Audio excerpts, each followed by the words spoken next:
Ay, hello po, no. May nag-chat sa akin na PWD. Employed na siya as teacher. Pero alam ko yung mga SNED, mag-retitle kayo, no? O mawawala na yung item natin ng SNED eh. Pare-pareho ng teacher 1, 2, 3, 4, 5, 6, 7. Nag-chat na sa akin.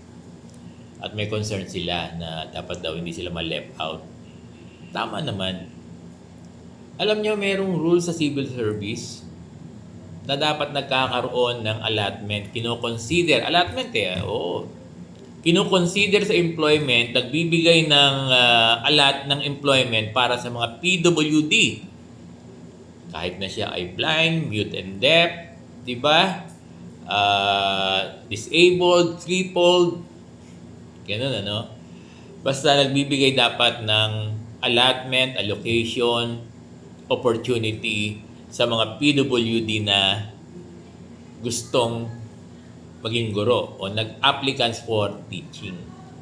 Kasi sa DepEd, sa teaching career, hindi dinideprive, hindi dinidiscriminate yung mga PWD. Kahit pa siya blind, kahit pa siya mute and deaf, no? Oo. Kasi makakapagturo sila eh. Kasi meron naman tayong SNED students, pwede sila ron.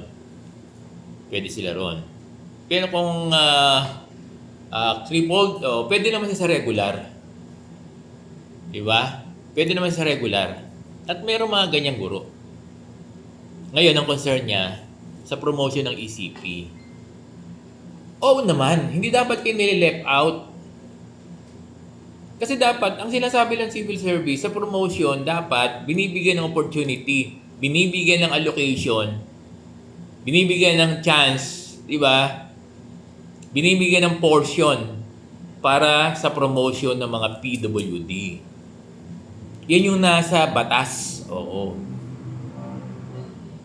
Kaya lang, yung mga PWD natin na teachers, mag-a-apply kayo kung ano yung regular application ng mga guro. Kasi inclusive tayo eh. Inclusive group. Halo-halo. Oo, kasi ngayon, Dear PWD, inaalis na yung ngayon eh. Yung discrimination, no? Wala na dapat, kasi dito sa classroom, nung nag-graduation, hindi na hinihiwalay yung babae sa lalaki eh. Magkakasama na. Diba? Dapat equal opportunity. Kung equal opportunity, kung ano yung process ng regular, dapat ganun din kayo. No? Walang special treatment sa inyo. Kasi inclusive tayo group profession. So, naintindihan ba? Dapat kayo, mag-a-apply talaga kayo. Ngayon, ang gagawin ng division office nyo, dapat i-consider kayo. Bibigyan kayo ng opportunity, ng chance, ng allocation na ma-promote yung mga PWD na guro. Hindi dapat kayo ile-left out. Dapat ang division office, dahil merong civil service rule na dapat kino-consider sa promotion yung mga PWD, nagbibigay lang ng DepEd memo sa mga principal, no? Cited sa DepEd memo dapat na i-motivate, i-encourage, i-consider ng mga principal for promotion. As in, for recommendation, di pala kami pwedeng mag-recommend, no? Na ma-motivate, na ma-encourage yung mga PWD na teachers na mag-apply din. Ngayon,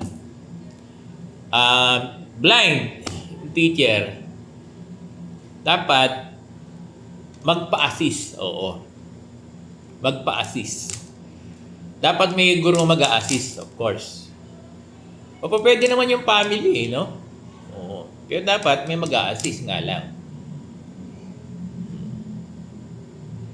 Asa na, yung mga PSDS natin, yung mga EPS, PSDS natin. Kasi hindi makukumpleto ang employment kapag walang, lalo pat kung meron tayong mga PWD dun sa division natin. Kung hindi na po promote yung mga PWD teachers. Kasi nasa civil service yan eh. Nasa civil service. Baga sa hindi kompleto yung employment kung hindi rin na po promote yung mga PWD.